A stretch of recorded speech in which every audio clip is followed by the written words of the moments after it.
a todo mundo. Está todo mundo com essa insensibilidade com determinadas coisas. A gente passa hoje por um mendigo e pouco ele nos interfere. A gente vê em São Paulo tinha, né, a Cracolândia, não sei se tem mais ainda tem a Cracolândia. Tem a Cracolândia, aquilo pouco nos indigna.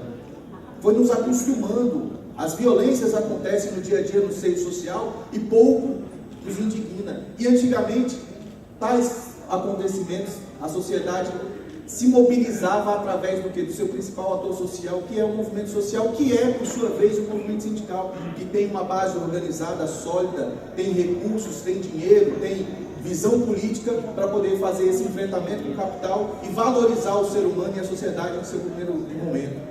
E a gente percebe que essa falta de indignação do movimento sindical acaba trazendo alguns percalços na própria democracia. E é o que a gente percebe claramente. Então, eu acho que caiu bem esse primeiro momento, essa reflexão que foi trazida aqui justamente com esse ato, justamente para a gente poder fazer esse tipo de reflexão. Qual o tipo o que nós queremos com esse sindicalismo e como nós vamos nos projetar para frente em relação a isso e qual a interferência desse sindicalismo nesse processo democrático. É isso que eu acho que nós temos que refletir em relação a isso. Óbvio, eu trouxe alguns elementos até um pouco mais de conceitos do próprio movimento sindical, de conquistas do próprio movimento sindical, que passam para trazer essa discussão, para a gente tentar refrescar a nossa memória em relação a essa discussão e tentar buscar realmente essa indignação que nós precisamos enquanto atores sociais. Nós, mais vocês do que eu não sou dirigente sindical, vocês todos são dirigentes sindicais e, por sua vez, cumprem um papel na sociedade. Não cumprem um papel único e exclusivamente para o trabalhador de educação, de cultura. Cumprem um papel para a sociedade. A sociedade depende do movimento sindical, depende do dirigente sindical. É ela que faz o contraponto, ou vocês que fazem o contraponto ao capital, para que isso não vire uma barbárie efetivamente. Então, é dentro desse aspecto que eu acho que a gente precisa começar a discutir essa questão do movimento sindical. Vocês se importam se eu ficar por aqui?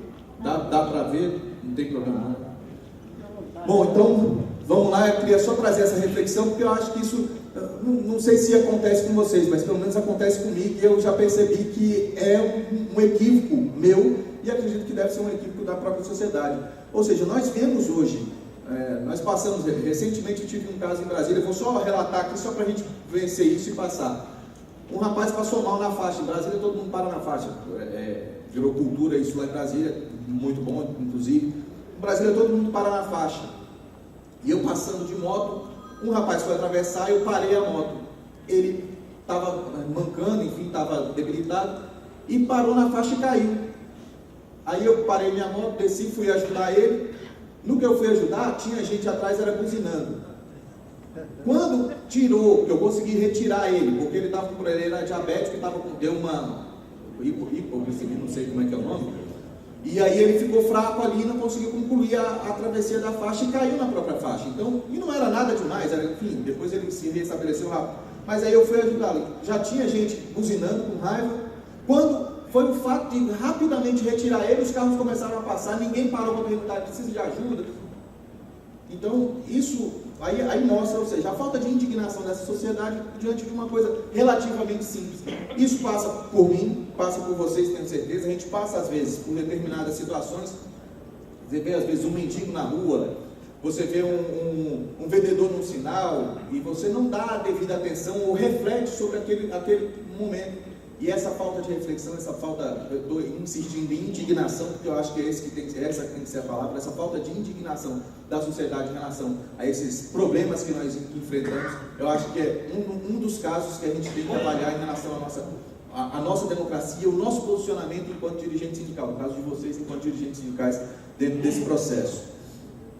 Bom, mas discutindo isso, aí eu acho que a gente tem que trazer alguns conceitos para poder relacionar isso com o próprio movimento sindical. E aí tem um conceito de um filósofo francês que é interessante, está num livro do Diabo, que se chama Movimento Sindical Passado, Presente e Futuro, e tem também uma cartilha que o Diabo produziu, que traz esse conceito. O sindicato é o quê? É uma união estável de trabalhadores e trabalhadoras para a defesa de seus interesses e implementação da melhoria da condição de vida.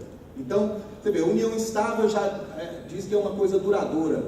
Trabalhadores e trabalhadoras nessa questão da defesa dos seus interesses. Então, já implementa uma ação de defesa, ou seja, defesa do interesse da classe trabalhadora. E aí, quando você vê essa questão da condição de vida, a melhoria da condição de vida, ele não se restringe só aos trabalhadores. Esse conceito ele é amplo. Ele é para o movimento sindical, mas ele vai abranger toda a sociedade.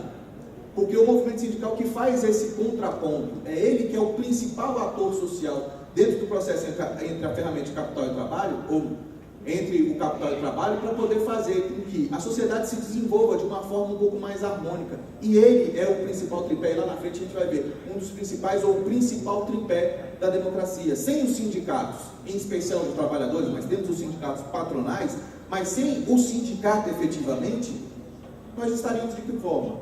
Quem defenderia efetivamente os trabalhadores? Quem poderia produzir para a sociedade uma harmonia para que ela pudesse discutir as suas carências? Ou se não, o movimento sindical? São os dirigentes, são os dirigentes de base que trazem as carências, que trazem que a mulher está precisando de uma creche para pôr o seu filho para poder ir trabalhar. O dirigente de base que sabe que o trabalhador passa 4 horas dentro de um ônibus para chegar ao trabalho, mais 4 horas para voltar, e ele que precisa fazer com que isso chegue até quem possa tomar uma decisão para melhorar essa questão. Então, eu acho que esse conceito é abrangente nesse sentido. Então, ele trata justamente nessa questão. E aí, a origem do sindicato, eu acho que do sindicalismo, eu acho que a gente não precisa entrar em detalhes disso para a gente ganhar um pouquinho mais de tempo, mas a gente sabe... se intensificou, criou efetivamente esse movimento na Inglaterra, fica um processo da Revolução Industrial, então vem toda essa questão aí em cima, que eu acho que a gente não precisa entrar muito em detalhes. Mas aí vem as conquistas que eu acho interessante. Direitos civis, uma das conquistas do movimento sindical, ou seja, o direito à própria cidadania, você ser cidadão efetivamente, você ter direito ao mínimo enquanto cidadão. Então foi uma conquista do próprio movimento sindical, porque se a gente retornar lá atrás, antigamente o trabalhador ele nem era identificado por um nome, ele tinha um número, enfim, era uma relação que ele não tinha uma identidade, ele não tinha um direito civil constitucional regularizado ou regular. Então esse direito foi conquistado pelo próprio movimento sindical. Aí vem os direitos políticos, direito a votar, a ser votado. Isso é uma conquista do próprio movimento sindical, e a gente vê em várias manifestações, fazendo uma retrospectiva histórica disso, a gente vê em várias manifestações, desde os anarquistas até você passando pelos comunistas, os anarquistas, e chegando a um movimento sindical um pouco mais contemporâneo, a gente vê essas conquistas presentes no movimento sindical, conquista do direito à cidadania, os direitos políticos, direitos civis, direitos políticos. Aí vem os direitos sociais mais abrangentes, uma conquista do próprio movimento sindical, que mostrou a importância desses direitos, você ter salários, você ter férias. Então, direitos sociais garantidos, isso aí foi o próprio movimento sindical. Os direitos difusos e coletivos, que são, de certa forma, mais recentes. A gente pegar um direito coletivo, direito a plano de saúde é um direito coletivo. Então, isso é uma coisa mais recente. E aí vem os direitos bioéticos, que está numa questão mais moderna de intervenção na questão de transgênicos, entre outros, que está dentro do debate social e que tem uma participação direta no movimento sindical. Desculpa. Se a gente perceber, o caso de Mariana é um exemplo disso. O caso de Mariana, o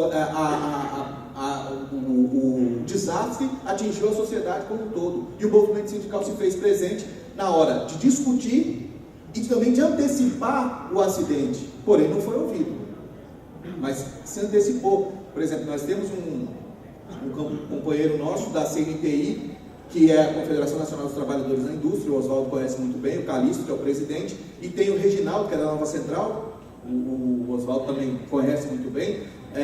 O Reginaldo é da área de mineração, enfim, e ele foi um dos que fez vários estudos, ou o movimento sindical produziu vários estudos sobre o que podia acontecer em Mariana. Porém, não foi atendido, não foi ouvido.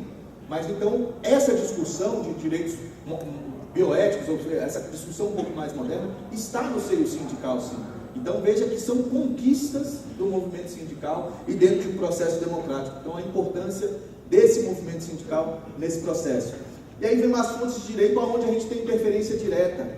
E aí a importância, dentro desse arcabouço democrático, do movimento sindical. Nós temos as leis no sentido mais amplo, né? Constituição, leis complementares, leis ordinárias, portarias do Ministério do Trabalho, enfim, de outros órgãos. Então, essa é uma das fontes de direitos. As negociações elas impõem uma lei, de certa forma, de uma categoria imposta a um grupo econômico. Então, as convenções e os acordos coletivos também são fontes de direitos. E as sentenças normativas, enfim, lembrando que ela tem que depender de comum acordo, mas que também fazem parte dessa fonte de direito que a gente tem e que passa essencialmente pelo movimento sindical ou pelos sindicatos. Quando eu falo movimento sindical, obviamente eu estou falando de cada um dos sindicatos, mas passa essencialmente pelo movimento sindical. E as fases do movimento, isso aqui é interessante da gente refletir, e aí óbvio que eu estou pegando as fases de um processo de resistência da ditadura militar para cá, para a gente não recuar lá atrás, porque senão a gente perde um pouco para refletir um pouco mais sobre esse nosso sindicalismo atual. Então, o sindicalismo teve uma primeira fase, que foi uma fase de resistência. Foi a fase justamente da ditadura militar, os famosos anos de chumbo. Então, a ditadura militar fez com que enfraquecesse as organizações sociais efetivamente da sociedade, entre elas o movimento sindical. Então, o movimento sindical automaticamente teve que fazer uma atividade de resistência, mas de resistência para a sua própria existência. Não de resistência como nós estamos fazendo agora. A resistência que nós fazemos agora é uma resistência para garantir os direitos que nós temos e, se possível, ampliá-los. Mas hoje nós estamos mais encostados na parede para garantir, para não deixar que retirem os nossos direitos, do que necessariamente avançar em relação aos nossos direitos. Então, é um movimento também de resistência. Agora, o movimento de resistência, nessa primeira fase do movimento sindical, era o quê? Um movimento de resistência para garantir a existência do movimento sindical como ator social. Então, é importante a gente refletir sobre isso. A segunda fase vem uma fase mais de reivindicação. Aí era o quê? Passou da fase de resistência, efetivamente se constrói o movimento sindical como um ator social, e aí vem direta já a participação direta do próprio movimento sindical inserido nesse processo, a redemocratização, a discussão e as reivindicações. Era o momento que mais tinha greve, não sei se vocês se lembram desse período, 1985, 89, as greves efetivamente começam ali 78, 79, mas elas têm a sua intensidade a partir dos anos 80. E aí são os momentos de maior índice de greve e de greves mais longas e com maiores conquistas para a classe trabalhadora e para a sociedade como um todo. Então, a principal conquista, se a gente for analisar bem, a redemocratização. O processo de redemocratização foi uma das principais conquistas na década de 80, conduzida pelo movimento sindical de trabalhadores. Por que eu falo conduzida pelo movimento sindical de trabalhadores? Porque era um movimento que tinha a consciência política, o refinamento político para desenvolver um trabalho dentro da sociedade a fim de buscar o processo democrático. Era um movimento que tinha recursos, dinheiro, para fazer manifestações e movimentações. Manifestação ninguém vai de graça, não estou falando que tem que pagar o manifestante, não é isso. Mas é que a manifestação não dá para você fazer uma manifestação apenas chamando as pessoas, e aquilo ali não tem que ter um carro de som, não tem que ter uma bandeira, não tem que ter um palco, então tem que ter uma estrutura para a manifestação. E o movimento sindical, com recursos, poderia bancar essa estrutura, e bancou e fez os movimentos que fez, das diretas já, do processo de redemocratização. E aí a gente vem para uma fase que eu estou chamando de transição, para a gente poder analisar até mesmo o período que nós estamos dentro do atual movimento sindical. Então, esse período de transição aí sai de 89 e vem frente à década de 90, chegamos nos anos 2000, século XX, século XXI, e aí nós estamos agora num período que não é mais de transição, já é de consolidação do próprio movimento sindical como ator social efetivamente. Isso vai se consolidando cada vez mais, botando no nosso tripé de democracia a necessidade efetivamente de se manter os sindicatos, de se ter os sindicatos, em especial os sindicatos de trabalhadores, para poder fazer um contraponto ao capital. Então, efetivamente, agora estamos, de certa forma, consolidados dentro do processo democrático, somos uma base forte para que a democracia possa realmente ter seu andamento normal, seu curso normal. Então, eu acho que essa relação histórica dentro do movimento sindical a gente precisa ter, para analisar até o movimento sindical atual, esse movimento sindical, de certa forma, contemporâneo, que ele precisa resgatar algumas coisas lá de trás para poder atuar, não atuar melhor, porque atua bem, mas atuar dentro das novas perspectivas tecnológicas, dentro de uma nova visão de comunicação com a sociedade. Então, a gente precisa analisar o movimento sindical dentro dessa perspectiva. Deixa eu só beber uma aguinha aqui.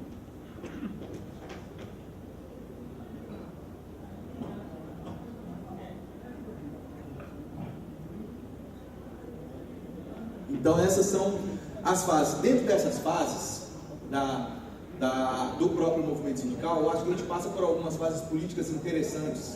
E aí, a gente precisa não sei se é distensionar seria o nome, de alguns partidos. Nesse momento especial, esse momento que nós vivemos, esse processo de impeachment ou não, golpe ou não, enfim, essas características, a gente precisa distensionar um pouco do nosso dia a dia e avaliar isso com uma certa tranquilidade, certa frieza ideológica. Não que não deva ter a avaliação ideológica dentro desse processo. Deve ter sim, é necessário que tenha. Mas nós temos que ter a frieza para fazer essa análise e tentar isentar desse processo algumas questões mais ideológicas. Se a gente prestar atenção, todos os partidos que passaram pela presidência da República deixaram a marca no Brasil para o seu próprio desenvolvimento. O PMDB foi o principal partido para o processo de redemocratização. Quando da morte do Tancredo, que o vice era o Sarney e o Sarney assume, o Sarney ele negociava porque ele tinha, sem nenhum demérito para o Sarney, ele tinha um pé dentro da ditadura militar. E parte do PMDB era da guerrilha contra a ditadura militar, que tinha um MR8. Então essa discussão era presente dentro do partido e tinha que ter alguém que pudesse fazer essa ponte para o processo de redemocratização. E o vice, que era o Sarney, era o elo de ligação para fazer com que os militares não se revoltassem em relação ao processo de democratização e pudesse fazer essa transição, essa negociação para que pudesse entrar um processo democrático em curso. Então a importância do PMDB nesse processo, e pouca gente dá esse valor, não pouca gente, não em relação a vocês, mas talvez a história não conte isso com a riqueza de detalhes que tem. Por exemplo, quando o Sarney assume, ele baixa, salvo engano, um decreto legalizando novamente o PCB, Partido Comunista Brasileiro, que estava na clandestinidade. Então, esse processo é de uma delicadeza muito grande. E tinha o quê? Uma interferência do movimento social, do movimento sindical ali dentro. O próprio ex-presidente Lula, que coordenava o sindicato, na época o Sindicato dos Metalúrgicos, a CUT, enfim, e que tinha uma interferência direta como um ator social importante dentro desse processo. E influenciou, de certa forma, o movimento sindical do Lula, o movimento sindical como um todo, influenciou essa decisão, até porque o seio sindical era muito predominado de boa parte do Partido Comunista Brasileiro e boa parte do PCdoB, que também tinha suas raízes no movimento estudantil. Então é bom trazer isso para ver a importância, ou seja, do próprio PMDB dentro desse processo. E aí a gente vem para uma característica de ganho econômico, ou de estabilidade econômica. Não podemos deixar de avaliar o PSDB dentro desse processo, a importância que o PSDB teve dentro desse processo. Com o impeachment de Collor, que é uma transição desse processo, uma transição que no momento foi até interessante, avaliando hoje, obviamente que à época essa avaliação era muito mais precária, mas avaliando hoje, era um momento de transição, e um momento de transição importante, aonde o movimento sindical abraçou a causa do impeachment, junto com o movimento estudantil organizado, de caras pintadas, etc., e o próprio setor financeiro, ou setor industrial, ou setor produtivo, enfim, ou os empresários de forma geral, entenderam que a manutenção do presidente Collor à época seria inviável para o crescimento do capital. Então, aí houve uma aliança, de certa forma, para que se retirasse do poder o Collor, que no final das contas não foi absolvido do impeachment. Ele renunciou, no final das contas ele foi absolvido. Aí entra o Itamar, que monta remonta o governo e bota o Fernando Henrique na fazenda, aonde ele cria o Plano Real e vai dar continuidade quando ele é eleito. Então, a instabilidade econômica, ela foi, de certa forma, trazida pelo PSDB para esse sistema, com todos os defeitos que tem. Aí vem as privatizações, aí vem uma série de coisas que o movimento sindical foi contra, e algumas saiu vitoriosas e outras perdeu, mas dentro de todo esse processo, nós temos aí o PSDB como uma figura partidária importante dentro do processo de redemocratização e de consolidação da democracia a partir da abertura econômica ou da estabilidade econômica que ele traz para o país. E aí a gente traz o PT num cenário de uma área social mais abrangente, uma visão social para dentro do governo. Inegável, isso aí os índices mostram, diminuiu o índice de pobreza, aumentou o índice de emprego, agora estamos indo para um índice de desemprego, que a gente pode comentar sobre isso, mas aumentou o índice de emprego. Então, a área social, a distribuição de renda aumentou, o índice de higiene diminui, quando mais próximo de zero, enfim. Alguns índices que nós olhamos, nós verificamos que teve um avanço social em diminuição das desigualdades no país, justamente o quê? No período do PT. Então, eu estou descaracterizando os presidentes e botando os partidos e mostrando que cada partido, que cada movimento desse teve uma atuação no processo para o desenvolvimento econômico e social do país. Agora, cada um desses tiveram que enfrentar percalços, tiveram que enfrentar problemas, tiveram que enfrentar o movimento sindical, e horas o movimento sindical teve que mostrar também a sua parte para poder contribuir na construção de políticas públicas que chegassem a esses objetivos. Então, a importância do movimento sindical dentro desse processo, exatamente na horas, fazendo uma intervenção do ponto de vista de uma reivindicação, horas fazendo um movimento de resistência, horas participando efetivamente da construção de políticas públicas. E aí essa construção de políticas públicas que leva a mostrar a importância desse movimento, a importância do movimento sindical dentro desse processo. E aí aqui eu mostro algumas das manifestações, eu diria um pouco mais manifestações que são mais históricas desse ponto de vista, para a gente ter uma ideia de em que todas elas teve a participação do movimento sindical, ou a organização do movimento sindical. Direta Já, como eu falei no começo, Direta Já teve uma participação mais direta do próprio movimento sindical. O impeachment do Collor também uma participação muito direta do movimento sindical. A Marcha a Brasília, em 1997, que aí isso era contra uma série de questões que vinha do próprio Poder Executivo à época, com o Fernando Henrique, que era próprio negociado sobre esse lado. Essa marcha era contra isso, a própria terceirização. Então, esse processo, esse período era de reivindicação dentro dessa linha, uma marcha histórica em Brasília, que aí fez com que alguns movimentos que estavam acontecendo dentro do Congresso Nacional se estancassem, justamente porque a organização dos trabalhadores chegou a Brasília com uma determinada força e que ofuscou, ou pelo menos inibiu, uma ação que o próprio Legislativo poderia tomar e aí afrontar de alguns direitos dos trabalhadores à época. A reforma da Previdência, isso já no governo Lula, primeiro ano do governo Lula.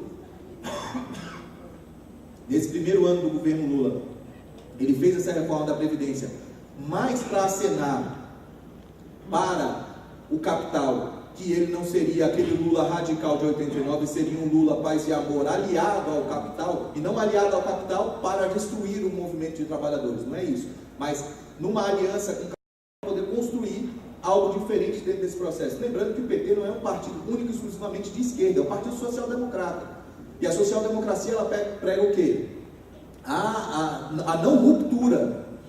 Ela vai negociando as tensões para poder chegar a um denominador comum. Então, de forma negociada, não há uma ruptura. E ele precisava acenar para o movimento empresarial ou para o setor financeiro, que ele não seria esse Lula radical. E o primeiro aceno dele foi com o quê? Com a reforma da Previdência. Reforma da Previdência em cima de quem? Dos servidores públicos. Que era uma necessidade que o mercado queria para ter essa visão de que o Lula seria um Lula um pouco mais palatável, um Lula um pouco mais negociador com os setores produtivos, setor financeiro, enfim. Então, aí isso levou o quê? Uma manifestação sobre a reforma da Previdência em 2003. E depois as marchas da classe trabalhadora, que, salvo engano, elas iniciaram em 2005, se eu estiver errado me corrija, mas, salvo engano, elas iniciaram em 2005 e foram 7 anos de marcha da classe trabalhadora. Nesses 7 anos de marcha da classe trabalhadora, nós tivemos várias conquistas. Aí eu não estou com as conquistas aqui agora, mas vai ter mais à frente. Mas aí eu lembro de passar junto lembrar dessas marchas da classe trabalhadora. As marchas da classe trabalhadora que levavam, teve marcha, salvo engano, de 100 mil, chegou a 100 mil, não chegou? Então, marchas com quase 100 mil trabalhadores na esplanada do Ministério. Para aquela esplanada encher, porque quem conhece aqui Brasília, todos conhecem, a esplanada encher tem que ter muita gente. Então, 100 mil pessoas é representativo demais. Então, isso mostra a força do próprio movimento sindical. E agora a gente não está vendo mais essa ação efetivamente do movimento sindical em relação a essas marchas. Não só as marchas da classe trabalhadora, mas qualquer outro tipo de manifestação que possa causar impacto. Impacto a quem toma a decisão, impacto ao poder. Então, de certa forma, algo que a gente tem que refletir em relação a esse nosso papel dentro do processo. E aqui eu pus algumas manifestações e eu queria avaliar com vocês sem essa pregação ideológica dentro desse processo. Vamos tentar, eu sei que ninguém é isento, eu não sou, mas vamos tentar analisar de uma forma um pouco mais tranquila, porque é onde eu quero mostrar aqui das manifestações e aonde a gente chega com determinadas manifestações. Nessas primeiras manifestações, eu estou classificando essas manifestações que elas não têm uma coordenação efetiva. As manifestações são o quê? Chamadas por redes sociais, aí você tem uma comunicação rápida, direta, com as redes hoje, e aí você começa a trazer um movimento, esse movimento começa a crescer.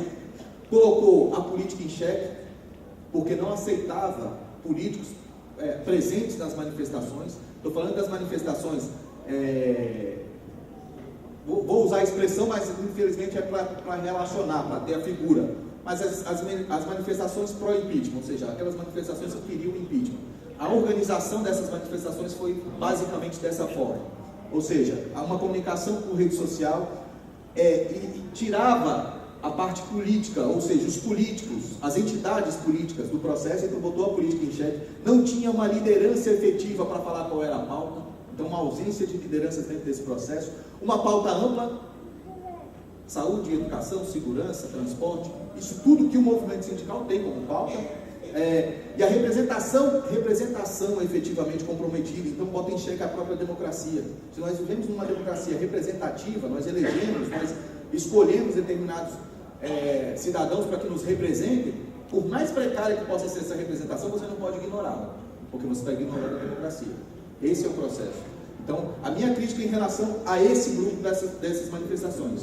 Por quê? Era uma manifestação, do meu ponto de vista, acéfala, porque não tinha uma coordenação, não tinha uma coordenação política dentro dela, porque afastou os atores políticos desse processo.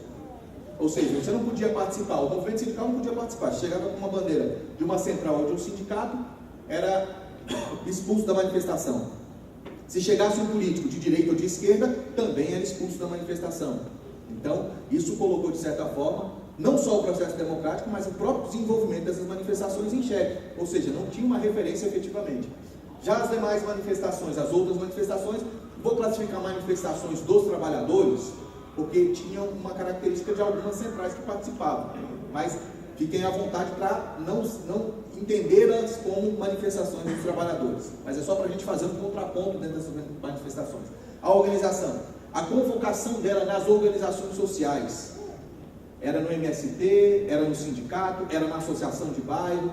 Então, aonde tem liderança, aonde você pode comprometer uma liderança, aonde eu posso pegar aqui, se todo mundo aqui sai numa manifestação, eu sei a quem eu vou recorrer. Eu vou ao Miguel, eu vou ao Oswaldo, eu vou aos presidentes dos sindicatos, porque tem uma coordenação efetiva. Então, essa já é uma diferença substancial dentro desse processo. Quem coordenava isso? Os sindicatos. Por mais que possam ter resistência, divergência, os sindicatos coordenavam isso. Tem uma capacidade política, ideológica, para poder fazer esse tipo de coordenação dentro de um movimento que é político. Os partidos políticos presentes, a gente via PCdoB, a gente via, em alguns casos, o PDT, em outros o PT,